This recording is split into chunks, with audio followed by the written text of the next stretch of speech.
हे, क्या तुम्हें पता है हारमोनियस कंस्ट्रक्शन क्या होता है? मुझे नहीं पता हारमोनियस कंस्ट्रक्शन क्या होता है। क्या आप मुझे बता सकते हो हारमोनियस कंस्ट्रक्शन क्या होता है? तो देखो, सिंपल वर्ड्स में समझाता हूँ।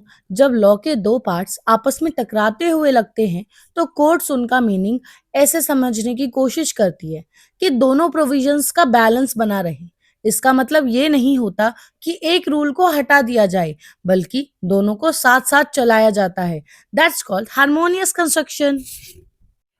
मुझे पहले बिल्कुल भी आइडिया नहीं था, बट अब थोड़ा थोड़ा समझ आ रहा है। मतलब कोर्ट फाइट नहीं करवाती, बल्कि दोनों रूल्स को हार्मनी में समझती है। राइट? अच्छा लगता है, थोड़ा कंफ्यूजन अभी भी है। कोई प्रॉब्लम नहीं, तुम इस चीज को एक स्टोरी की तरह समझो। तो एक स्टोरी शुरू होती है इस तरह। एक बार की बात है, एक छोटे से गांव में एक बड़ा कानून बना। इसका नाम था गांव विकास कानून 2025।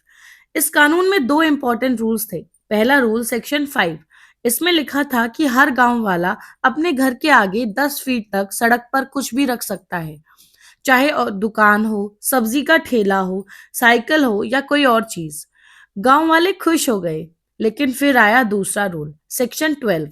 इसमें लिखा था गांव की मेन सड़क पर कोई भी व्यक्ति पंचायत की परमिशन के बिना कोई चीज नहीं रख सकता। सड़क साफ और खुली होनी चाहिए, ट्रैफिक और सफाई के लिए। अब एक सेक्शन बोल रहा है रख सकते हैं जो चाहे, और दूसरा सेक्शन कह रहा है कि परमिशन के बिना कुछ नहीं रख सकते। अजब सेक्शन 5 कंफ्यूजन है। पावरफुल है, उसको फॉलो करो, किसी ने बोला।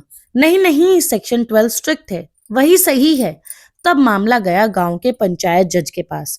जज ने ध्यान से सोचा और फिर बोला, कानून बनाने वालों का ये मतलब नहीं होता कि एक रूल दूसरे को खत्म कर दे। जज ने कहा, हमें दोनों रूल्स को साथ पढ़ना होगा। इसको कहते हैं रूल्स ऑफ हार्मोनियस कंस्ट्रक्शन। जज ने समझाया, सेक्शन 5 का मतलब है जनरल परमिशन, 10 फीट तक चीज रखने की। लेकिन सेक्शन 12 ये इंश्योर करता है कि अगर कोई चीज मेन रोड पर रखी है या मेन रोड ब्लॉक कर रही है, तो पंचायत की परमिशन लेना जरूरी है। मतलब पावर है, लेकिन रीजनेबल लिमिट के अंदर। इस तरह सेक्शन 5 भी बच गया और सेक्शन 12 भी। सड़क साफ और सेफ रहेगी। जज ने लास्ट में कहा, जब दो कानूनी रूल्स लड़ते दिखे तो उनको लड़वाने की जगह उनको एडजस्ट करना चाहिए। एक रूल को मारना सोल्यूशन नहीं, दोनों को जिंदा रखना ही सही इंटरप्रिटेशन होता है। इसी को कहते हैं हार्मोनियस कंस्ट्रक्शन। लाइफ में ये रूल कॉन्स्टिट्यूशन, आईपीसी, जीएसटी हर जगह यूज होता है। लॉ का फंडा सिंपल है, फाइट नहीं बैलेंस। Bye bye.